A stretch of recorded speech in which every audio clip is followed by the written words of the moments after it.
Hello. Yes. Connecting to audio. Hi. Hey. How's it going? It's going pretty good. How's it going for you guys? You can hear me, I Yeah. presume? Oh, Yeah. wow. Okay, hold on. Let me do some clicking. I got to get rid of some screens. Look at you guys. Look at Okay. us. I'm ready to rock if you guys are. This is the Sick. show, All right? Yeah, this is the show. Okay. I Dave, feel Hi, buddy. do you employ any hearing device for the show? I have in the past episodes, and then I realized that because of the microphone on my hearing devices, my voice is way louder than everybody else's. Okay, I see. Kayleigh, you got I have them hearing. hidden under my hair. Yeah, you have AirPods? Look at you. No, I've got these in-ear monitors. I went ahead and spent a fortune. I used them for one tour, and now I use them for this. So you just like many others decided to think that 2020 was going to be a year of great musical progress. Oh, in my mind, 2020 was a real bang-up year. Out of all of the things I think about when I think about 2020, I have the most vivid picture of New Year's Eve. And I like more so than any other New Year's Eve in the past, where I like remember being at the bar I was at and being like, I did so much this year. I'm going to do so much more this year. Yeah. And here we are. Oh, I mean, look, you're doing something. Here We you are with are. a new show. Yeah. And I got to say, after touring with both of you, this is not a surprise at all. But here's my big question. If this show were to rocket ship up to the top of the Instagram food shows, would you ever play another note of music? Knowing how much you two love food, I feel as though you just say, hey, listen, we're stars with our show, and we're never going on another tour because our thing took off during quarantine 2020. And we now just do a show about eating food. And we now just talk about eating food that we can't go and eat. Right, exactly. I might. Yeah. I'd entertain the idea. Yeah. Only food show. No more actual show. No more playing of drums. No more playing of guitars or keys. It'd be hard to not do that. I think the dream would be to do both. Right. Could you imagine a road show? I can imagine. Yeah. Take the whole thing on tour. Yeah. If that was the show, that would be the dream show. Love it. Yeah. Because, well, then you could exit the tour bus and go, well, here it is. Freddy's Crab Shack or whatever, whatever you'd been talking about just. And then maybe we could take the tour bus to the restaurant, which is also exactly. Applause. Exactly. I love that. We get to decide where the tour bus parks for once. Right, because it's your show. Oh, I love this. This is great. So Dave, how you doing? Well, I'm doing pretty well. My day is not boring. It is. Today started at 5:30, and the kids they're going down from 2 naps to 1 nap. So basically, this is a big transition, and they're sleeping at night is kind of still screwy from that transition, and so I am not like idle at all. Yeah. And I'm also making a bunch of music. Like I'm doing some songwriting stuff, co-writing stuff, making recordings here in the house or in the garage here. That's awesome. Yeah, it's been good, but my world is definitely disrupted by not playing any shows this year. So it's crazy. I mean, I just signed up for unemployment, which is something I certainly wasn't anticipating New Year's Eve. Right. Because apparently they'll give you unemployment even if I don't know. I'm waiting to see what'll happen with that. But yeah, it's been weird. But we're all healthy, thank God, and the kids are super awesome. I mean, just so fun. They're running in 2 different directions, always towards danger at this stage at 18 months. They're adorable. Oh, thanks. Yeah. And so that's most of the day. That, and then Tasha is working like crazy because lots of people want therapy right now. And I'm working, I'm carving out 3 or 4 hours a day for recording and co-writes and stuff like that too. So it's wild here. That's great. You did text really early this morning. Oh, did I? No, not like for me, but like I was like, whoa. And then I was like, yeah. Yeah, we've our only real like at nighttime we've been working our way through Sopranos one episode at a time for the last many weeks. And so we're in season 5, but pretty much by the time Sopranos credits roll, one or both of us are ready for bed because the kids are going to be, and that's at like 9:15. Yeah. See, I don't have any children in my house, but because of the way that days just are, I find that I eat dinner earlier and earlier every day, and then we watch like one episode of whatever show we're watching, and then we don't even look at the clock. We just go up to bed. And last night we were upstairs before 11 o'clock, and I was like, what is happening? I feel like this is part of your dream, though. After being on tour with you so much, like I feel like you want to run an early program. This would be ideal. A great bedtime. Yeah, you were always the first one out. Now, Dave, what about you? Are you busy with an early bedtime, or are we on summer schedule? Mine turned completely from when schools were locked down. It went to pretty much summer mode. So the kids had at home. Yeah, we had to do homeschooling, which is totally crazy. That's a whole other thing that you're not ready for. No. So that changed everything. But then since there was no real, like, you got to be at school at this time, you got to be at school at that time, they kind of did it on their own time, and it lasted way longer. So like regular school days from 8 to 2, they were starting, they would start at 9, or they'd start at 10, or they start at 11, but then they'd be going to like 8 o'clock at night. And it's like, oh my God, holy crap. So our nights got later and later. But at the same time, I will say I'm at the stage now where they're a little more independent in the mornings. Yeah. So they get up and, do their own thing. They'll make their own breakfast sometimes. And I can stay in bed till 9:30, which because of my age, that's the time I get up no matter what now. Yeah, right. So it's a little different now. It's something to look forward to when they start kind of doing their own thing in the mornings. You can be a little, slower to get going on your own. Yeah, we don't have much time. When they get up, we bring them into the bed for a while, but actually not for a while, just for as long as we can stand it. But they're ready to rock. They want their milk, they want their cereal, and that's anywhere between. I mean, we're trying to get that on about 7 o'clock, but it's been a lot earlier than 7. It's been 4:30, 5:30, 6. Wow. So. But I mean, honestly, I don't really care. It's because we have nowhere to be. It's just you reset your clock according to whatever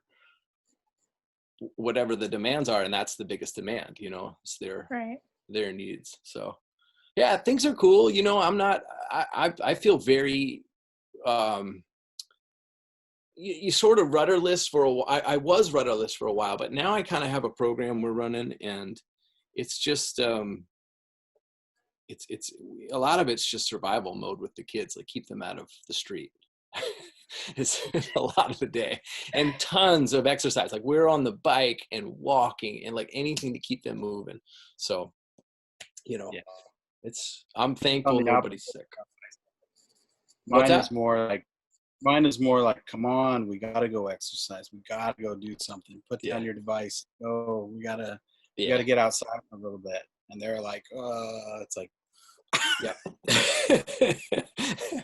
Yeah, it's all going to shift, I'm sure. As soon as we get used to this, it shifts into something. Exactly. Yeah. And I think ultimately too, like that rudderless part of quarantine where everybody's kind of like flailing for some sort of like new regularity has been like the hardest struggle, I think, for me playing music too, because I had a whole different idea of what this year was going to look like. I thought 2020, I'm going to hit it so hard. January 2nd, I got in the studio, recorded a brand new record. Yeah. And that's going to probably stay a secret until 2021.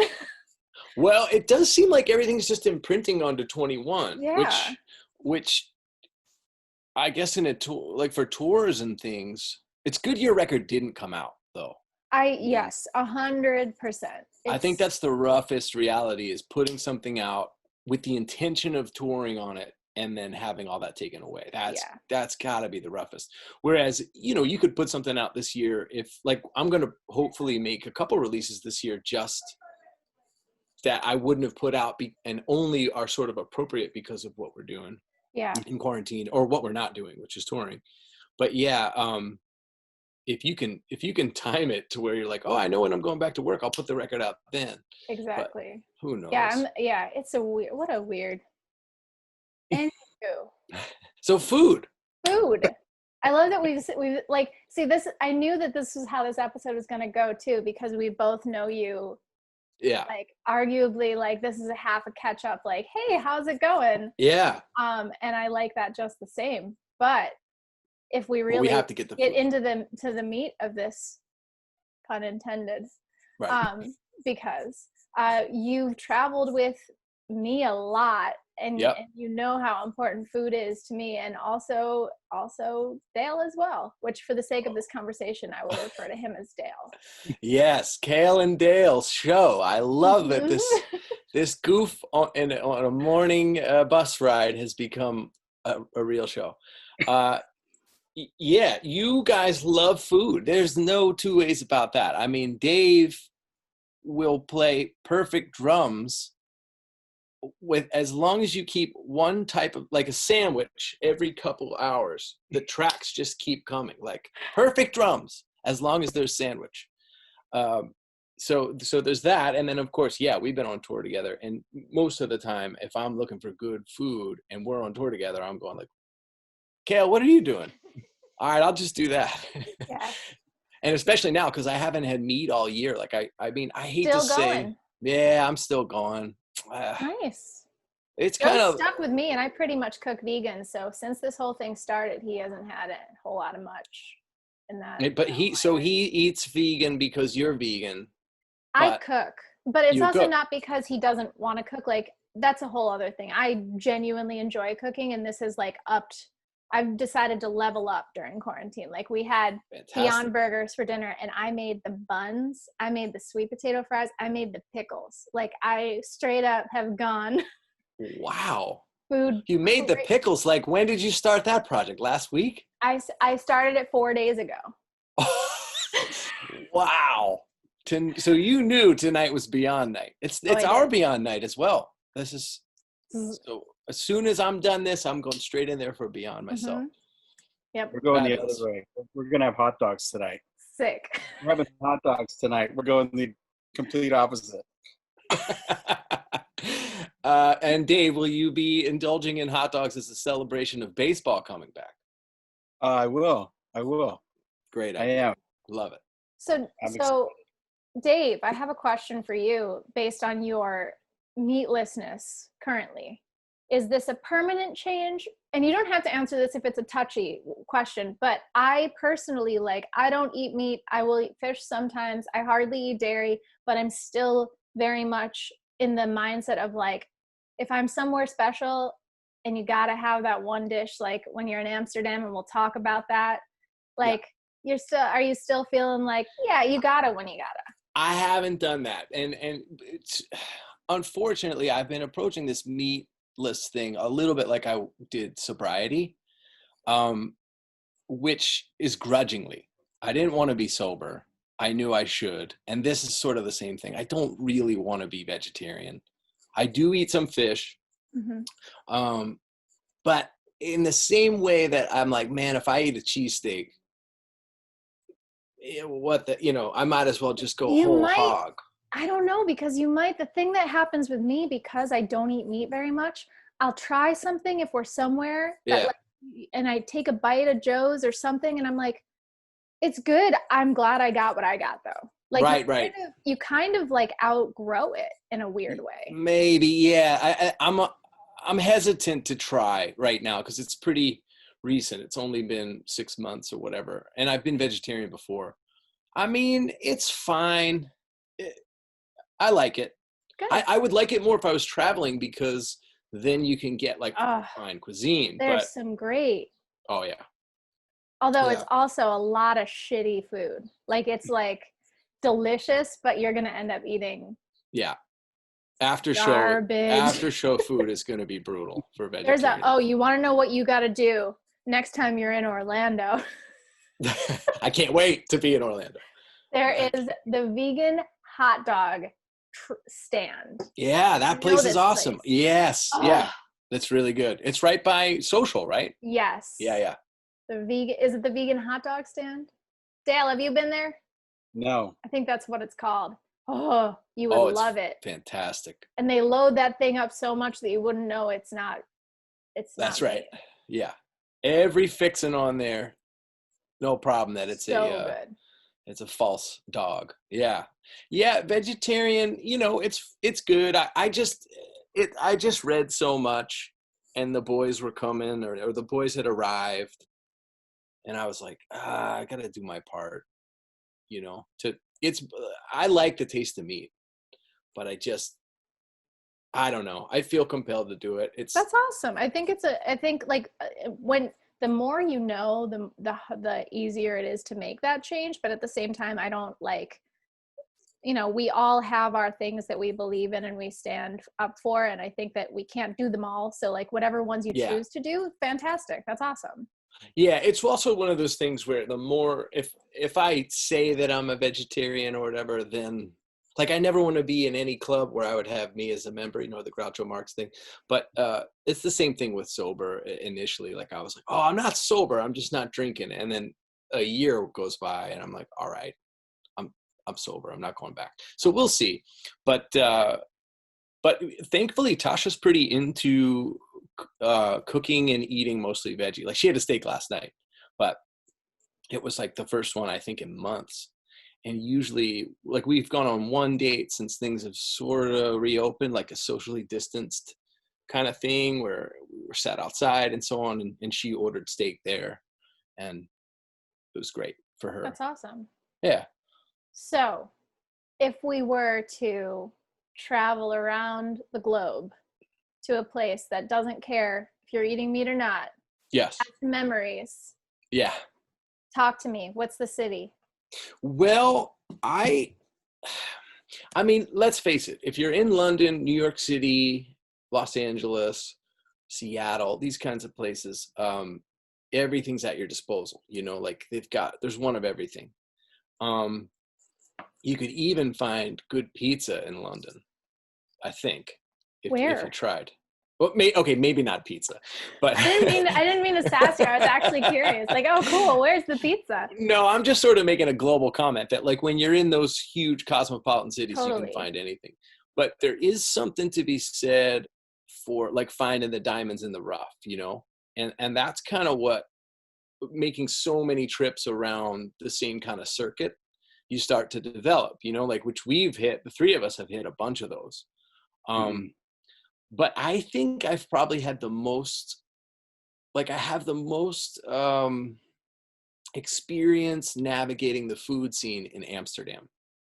That's kind of where I'm like, okay, I know where the good bakery is for the morning and I know where the good pizza place is. And I know your route. Yeah, exactly. We've done the route. Yeah. We've done the route and then I've since done the route without you and been like, okay. And I don't remember the names of any of these places, so please enlighten me. But I like straight up have like guided like visual cues to be like, I turn here. Right. So, well, the morning routine in Amsterdam is to go to Eggstorf Bakery. That place is so good. Fresh juice. And then like these, I guess you can get them vegetarian too, but. The little roll things? Yeah, those little rolls. You've had them veg? Yes, they have they don't, it's veg, it's not vegan because they do, it's like a spinach and cheese. Right. What is it called again? It's just the place with the cool awning, right? Yeah, it's just Hans Eggstorf is the name of the guy that opened it. And it looks super old. I don't really know if it is. I presume it is. It's probably a bakery that's been there for, let's say, 1,000 years. No, I don't know. Maybe it's like, maybe it's 100 years old. I don't know. But that place is right across the street, actually, from the Tiger and the Grasshopper, which is another great place. This is a place I've gone for dinner. I think it's something like that. The Dragon and the Grasshopper. Something. I just know it's around the corner from a juice spot that I also go to. Okay, I don't know the juice spot. It's like a chain. I think it's like a Mr. Juice or like a Mr. Green, or I don't know what it was, but I just remember when I went without you, I was like, I gotta go there, and then I was like, ooh, a ginger shot. Yeah. Now, Dave, have you been to this Grasshopper place? It's God, I don't even know what kind of cuisine it is. It might be like Indonesian food or something, but it's where Alma and Chantel from Epitaph love to go. I think they took us to a place. Is it kind of a nice sit down place? Yeah. They took us to a place when we were there. I was there with Social D, and it was a sit down place. And I remember, I think it was that, and it was really, really good. Yeah, it's not far from. It's like a nice, quick walk from Epitaph, and there's a cathedral right there. The Grasshopper, yeah, Yep. and it's up the street from the flower market. It's like right around the corner from the flower market. Yeah, that place. I got my really little cheater right here. See, good, because I don't have. It was really good, but that's the thing with me. It's like when I get overseas, I get homesick, and then I also get a little less likely to just dive in. Oh, really? So, and that's the thing. It's like I've never really been there with you guys, so I haven't really had like somebody to like, all right, let's go. We're gonna go to all the good places. Like most of us are kind of like, yeah. You're going that way, I'm gonna go that way. Right. Well, plus you guys don't go to Europe that often, right? Yeah, we don't go to Europe that all too often. Yeah. So, but the few tours that I've done, it's always, kind of comfort food at some point. I feel like when we're in Europe, we're there for like, 2 months. So it's like, I'll go to McDonald's because I'm just like, I want to go home, Well, I'm glad that neither of you remember a lot of the names of these places, because I thought. No, that's the reason we started our Instagram in the first place, was so we could remember where we were. Okay, gotcha. So this is just to add to that list. Yeah, I'm usually clueless. Like I was texting with Dave earlier about, this is a totally random aside, but there's a place I go to for shawarma in Ottowa that I call the wrong name entirely, to Tim's chagrin. Like Tim's like Tim has watched me go to the promoter in Ottowa and be like, hey, where's that place King Shawarma? I can't find it on my phone. And Tim's like, it's not on your phone because it's not called that. It's called another thing. It's like, and the promoter's like, I don't know King Shawarma. I'm like, no, the King of Shawarma. It's right. It's like a couple blocks from here. So I don't remember any of the names of any of these places, but yeah, the Grasshopper sounds right in Amsterdam. Hans Eggstorff Bakery. And then, now this is the place I remember very well, La Perla in Amsterdam. I also remember this place very well. That is not to be forgotten. And Dave, it'll scratch your itch for comfort food because it's pizza. Yeah. Holy mackerel. I mean, it's incredible. And this is pizza that I even ate while I was not eating dairy or meat, and did not regret my decision. And also saw the most beautiful woman I've ever seen in my entire life. And the most beautiful man. Yes, this is true. And they were together. And it made me question my life choices. Just completely. Me too. Those two beautiful Dutch, busy making or selling pizza. Maybe they don't make the pizza. I presume they just own the place. Yeah. Wow. Beautiful couple. Yeah. Go for the pizza. Stay for the beautiful couple. Stay for the people. Yeah. Beautiful couple. Yeah. La Perla is a top-notch place. What's I mean, that might be. Do you know the order? That one pizza? Well, it's got meat on it. It's okay. We got people who watch this, I think, that eat meat. Well, Dave, you eat meat. for God's sakes, let's give you. It's something to do with a. I've been sitting over here on Meat Island listening to talk about your healthy eating. Well, I don't know if it's healthy. It's just, I think it's some type of sausage that they get from Italy. Oh. Said. Let me see if I can. Yeah, that'll at least guide you. It's But fantastic. yeah, it's So I usually get a margarita and then one of those. So I don't know what I'll do now. Maybe just 2 margaritas. But La Perla, it's fantastic. It's right near the Anne Frank house, and it's in. I think it's like a little Italian zone, right? That neighborhood. I remember that kind of feeling the case. Like it was like kind of its own little Italy area. Yeah, like no matter any time I'm in Amsterdam, I'm figuring out how we're going to get either the runner to go to La Perla. Yeah, you had someone go last time. It's usually a whole production because we don't have that many days off right around Amsterdam, unfortunately. So it's like usually like you're trying to do 50 things in Amsterdam all at once. But yeah, that's not to be missed. Holy mackerel. What's your place in the States that you know?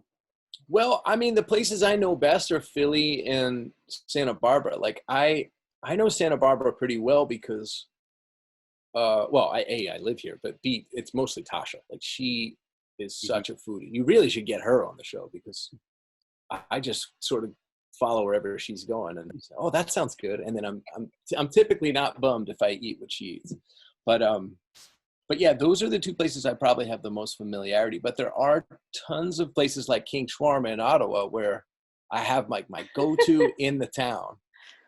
Which I did figure out. It's called Three Brothers Shawarma. I think somebody bought it or changed ownership or something. But in my investigating, I went on TripAdvisor and saw a whole thing about that place, and somebody had posted a receipt that said the new Shawarma King. Wow, Dale, you dug so deep. You weren't far off. You just mixed your words a little bit. Detective Hidalgo figures it out. The fact that the promoter couldn't figure out what you were saying by Shawarma King or King Shawarma is kind of beyond me. Well, the problem is I was probably asking the guy in Toronto, knowing me. I remember Ottowa, there's an ice cream spot called Sweet Jesus. I think it's close. I Googled it. It just closed in Ottawa, but apparently they have them in Toronto and somewhere else. So I guess it's a Canadian thing. Okay. That's how I remembered the shawarma place, because it was like we were walking there. I think we went to shawarma and you went to ice cream. And that's how I and it was right next to the mall. It is right next to the mall, right? Entrance of the mall. So that's, I think, how I found it today. This shawarma place has a garlic paste of some kind. Ooh. I think I went with you. Yeah, I think you've been. I think maybe on the Bronx tour. I think that sounds right. But this paste, I mean, Chuck Reagan asked if he could have a ramekin full of just the paste. He was like, brother, this is some delicious treat. And he was like eating it with a spoon. I mean, it's that good. It is whatever that recipe is. I hope that the three brothers got the recipe for the garlic paste, because that's really the king. From the king, yeah. Why would you name it Three Brothers? And I don't know. You got to go with the king. King is best. Yeah, I'm not sure. Tell us about some Santa Barbara spots. I remember when I was there with you, I think we had just done a couple like full band shows, and we went to a burrito spot. I remember that burrito spot being like crazy good. Oh, was that? Oh, that was Moni's, I think, which I have the tea on just here. Perfect. Yeah, Moni's Tacos, fantastic. That's in the area called the Funk Zone. Okay. And let's see, there's also Lily's Tacos, which is over kind of across town. That's right near where Velvet Jones was. Like that's like 1 or 2 blocks down. That's great, authentic tacos. And then there's the famous place that everybody goes to on Milpas, which of course is escaping me. That's like the place like Hollywood people know about. It's green and it's right down the street from the Santa Barbara Bowl. Oh Yeah, I've been there. yeah. Yeah. It's just escaping me. But that's like the famous one. And that one's great. But I think Moni's pound for pound is the best taco or burrito in town. Now, the only thing I'll say is Moni's is a little bit more modern. It's not like fully legit, like old people that have been working in there for forever. Like it's a newer place with chalk boards and, you know, a little more artisanal. Little more artisanal, which, so if you're going for full authentic, I'm going to send you to Lily's or the green place. And then for sushi, I think pound for pound, Arigato Sushi on State Street is as good as any sushi I've had other than maybe in Tokyo. Like it is so great. It's small, really nice atmosphere inside the restaurant. And I mean, the fish is so good. So Arigato, that's probably like, that would be my top number 1 place to go in Santa Barbara. If you're in town. And then I'm trying to think, like, what else? There's been a couple new places. So one of the things Kayleigh, you texted me, like, what do you, or maybe it was you, Dave, said, what have you been getting for takeout? Mm-hmm. And that's one thing Tasha and I have been doing, has been going to this place called Bella Onda.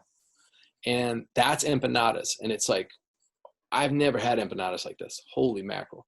You can get, different, maybe a caprese one or a mushroom and onion one. Like they have all kinds of varieties, but man, this place is killer. And that's a place I've never even stepped foot in. Like it's a quarantine find. Wow, that's awesome. Yeah, empanadas. Have you guys been doing takeout a lot? No, Tasha loves to cook and is really good at it. So, it's a little difficult. Like typically, like when I get off your show at 5:00, I'll take the boys for a walk and she'll prep dinner. So when we don't have something going like that, like if we're busy or whatever, it does become kind of crazy with the twins for her to cook, like when peace, and the other thing is like, we're doing the thing where they eat what we eat. So it can be kind of frustrating for her to cook like this incredible meal and have them like hurl it into the air. What is a favorite that Natasha's cooked so far in quarantine? Well, she was doing a vegetarian lasagna. That was fantastic. It was, so well done. What else has she been cooking? We've been doing Beyond Night, which is something I look forward to every week. But we just kind of do, we've grilled a bunch. But yeah, and then our neighbors across the street who we're sort of quarantined with, they have 2 kids that are a little older.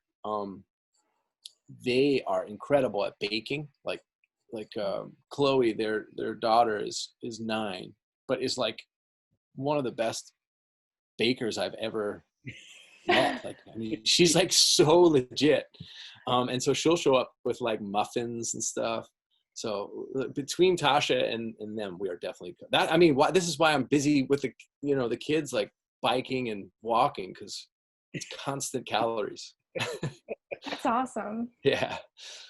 But yeah, Santa Barbara, I'm trying to think of what else. Trying to think of where I've been to Mesa Verde. Oh, that's great. That is a fantastic.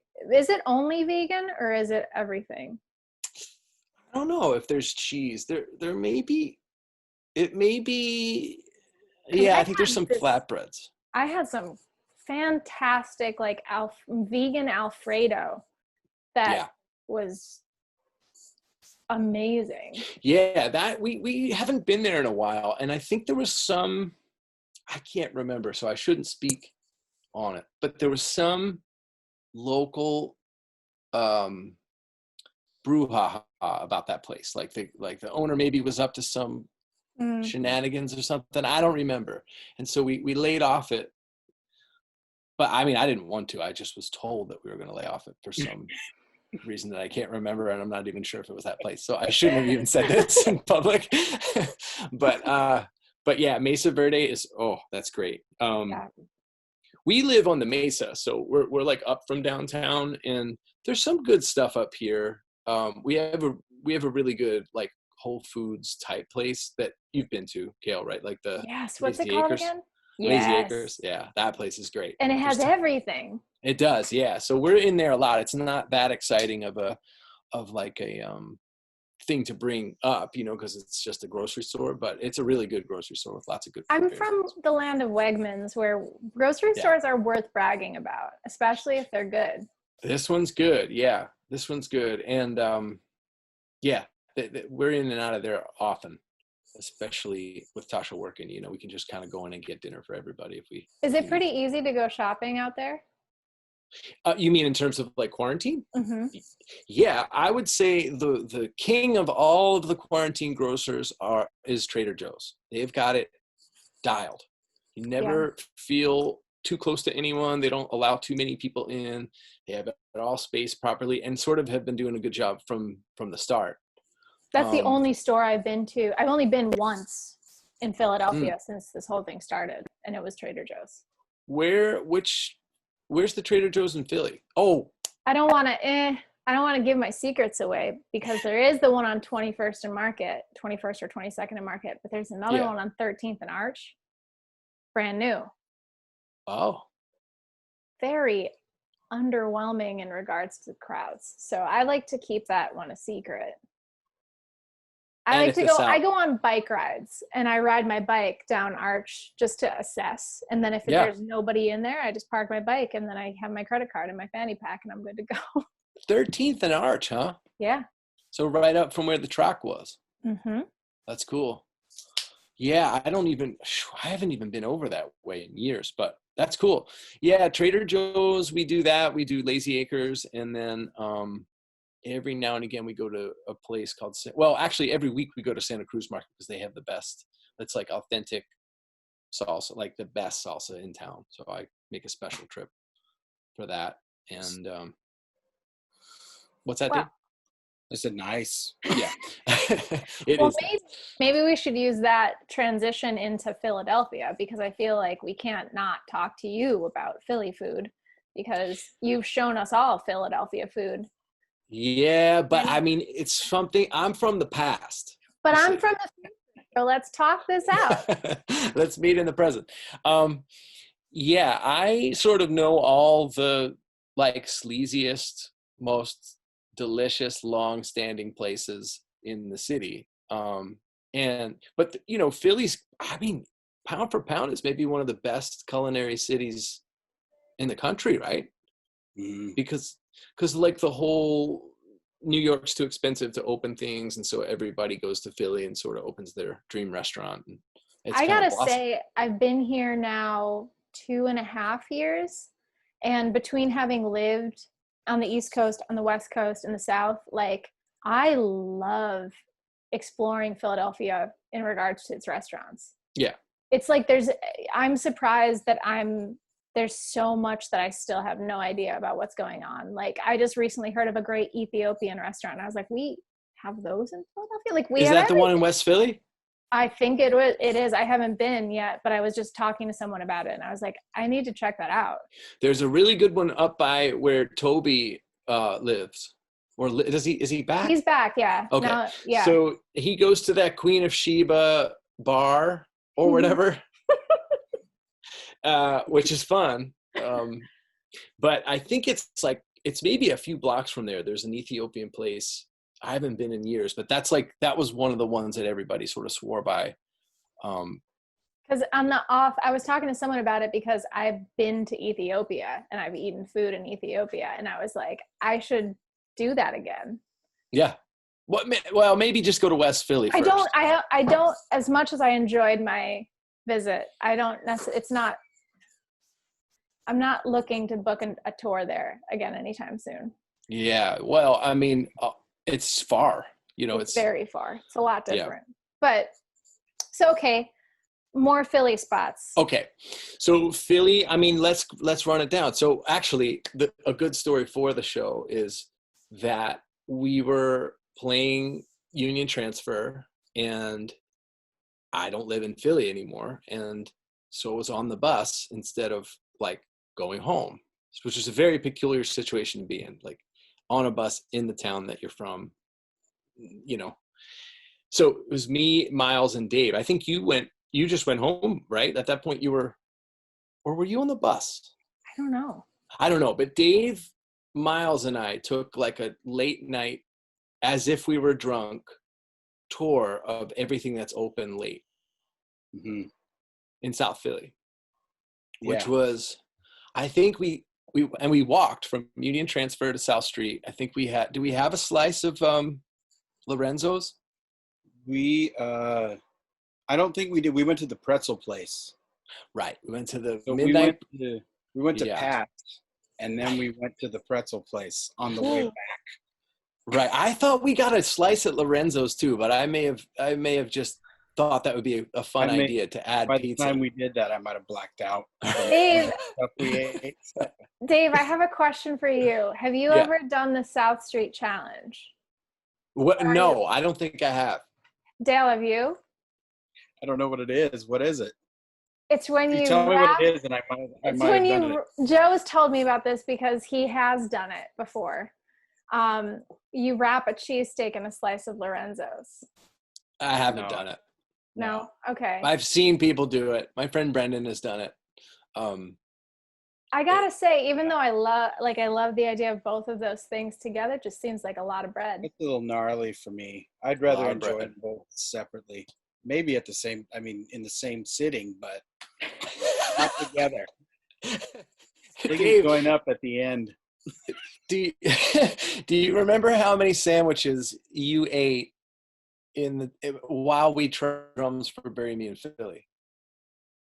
Oh shit! Yeah, that was. I think it had to been like between 6 and 8 for sure. Yeah. And this was not a long recording session. I think I was there for like 3 days. Yeah, one was. Yeah, and it was like, okay, we'll get a breakfast sandwich, track a couple songs, get Dave his like mid-morning sandwich, and we went to D'Alessandro's for a cheesesteak. I think we hit Jim's at some point on that. Jim's too, yeah. We had cheesesteaks. We had Tony Luke's at the Phillies game. Yeah, that's right. That's right. Yeah, and then I finished so fast. I think I finished like. It took a day and a half for me to track the record, and I was going to be there for like 3 full days. Right, so I was just there for another day and a half, just like eating and watching everybody do stuff. That sounds good. Yeah. I can't remember the name of that place where we got a lot of the sandwiches on the main line. Kayleigh, have you been out that way? Have you been out to like eat in Radnor or wherever that lane? Not really. We've honestly, last year I was gone 10 months. Yeah. So by the time I got home, we just kind of started doing like a date night once a week where we try a new restaurant, but we have so much where we are that we haven't really gotten in the car at all. Right. But you will be pleased to know the next time you come back for a Phillies game, there's some vegan cheesesteaks. Oh, terrific. I love it. Mm-hmm. Well, I wish baseball's starting, right? Mm-hmm. So yeah, it's July 22nd, I think. And will there be fans in the stands or no? Okay. No. So no real baseball till 21, hopefully. Yeah, hopefully. Yeah. That's cool though. They got vegan cheesesteaks there. I love going to that ballpark. It's such a treat. I just started getting into it. I was really excited. What, getting into baseball? Getting into Phillies games. I like sports, but Yeah. I haven't had a real allegiance to a specific team yet. But I love hockey, so we went to our first Flyers game Oh, nice. earlier this year, I think, before everything changed. It feels like Yeah. it's a decade ago by now. I But know. what is your favorite out of, like, if you're just wanting to have a really great meal in Philly, what's one of your favorite spots? Oh, that's a good question. A sit down place? Man, I guess I've been visiting so much for so long that I've You haven't had time. no, I haven't really sat down for a meal in Adolph's house. That's the best sit yeah, down. Dave Hause's house in Fort Washington. Yeah. And he cooks a beautiful short rib ragu. I believe it. I don't know. That's a great question. I'll have to come back to that. Sure. I gotta say, You know what? personally, Maybe what's the vegan place that there was a place called Horizons for years, but I think it's under new. It's owned by new people, maybe. Veg Feast Street. Veg. Fantastic. Awesome. Yeah. Yeah, that's a good choice if you're going vegetarian. And then I'm trying to think of where, maybe one of the many Garces places that are available. You know, like that whole chain. What's the name of the place? Oof, I can't remember. I'm so bad with remembering this stuff. And That's why we're trying to have these talks. Yeah. So that somebody can shake it up and remind us what they're all called. Are you guys keeping, like, will you keep track in, like, when you're in down, like, oh, here I'm at, how will you keep track? I'm keeping a list. Yeah. And then she'll text me that list. You should put that up on a website. Well, eventually, yeah. I mean, I'm just trying to keep track of everything as we're getting started with everything. So yeah, we'll figure out what to do with the data down the line. It's really great. I mean, if you guys had a place that you could click on when you're on tour, for instance, like, what's that place that you took us to in Denver? Oh, for pancakes. Snooze. Snooze, yes. We've been back ever since. Like, we were in Denver 2 or 3 times since we were with you, and we go every time. They have one in Orange County now too. Yeah, we have one in Orange. That's good. It's great. And that's like, Another thing, in Berlin, the Dumpler. Right around the corner from this one. Yes. What a German name for it. The Dumpler. It's so good.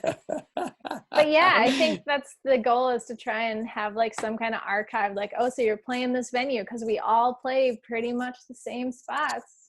Totally. Yeah, that would be so great. And if you had it split up veg and vegan and etc., that would be killer, because it is hard to, I mean, that's the thing. Like, you were good at it, you would be on that mission, you know. You'd be like, here's where I'm going, I'm getting this food. And if you don't do that work, like, often you're just relegated to fries and pizza, and, you know, which is fine. But like, after 5 or 6 days of that kind of stuff on tour, you're like, oh my God. So yeah, having a database would be awesome. We're on it. Well, I know it's about time for you to go. Yeah, I gotta jump. Kids for a walk. Yes, it's 4:59. So this is perfect. This is the only way I'll be on time, is if somebody else, like, for you guys to cut me loose, that means I'll be on time. Otherwise, I just jabber on. Dave, thank you so much. Yeah, thank you. I'm so stoked we did it. Yeah. It's great to see your faces. Same. Well, hopefully we'll see each other I might be coming to the East Coast in August. Okay. I'll do a drive-by. Right. It'll be not unlike this. Yeah. Where we sort of see each other, but yeah. This Toss is a crazy. cheesesteak at you or something. Yeah. All right, guys. Well, be safe. Take care. Enjoy. Thanks for having me. Awesome. Yeah, thanks so much. Bye, Dave. All right.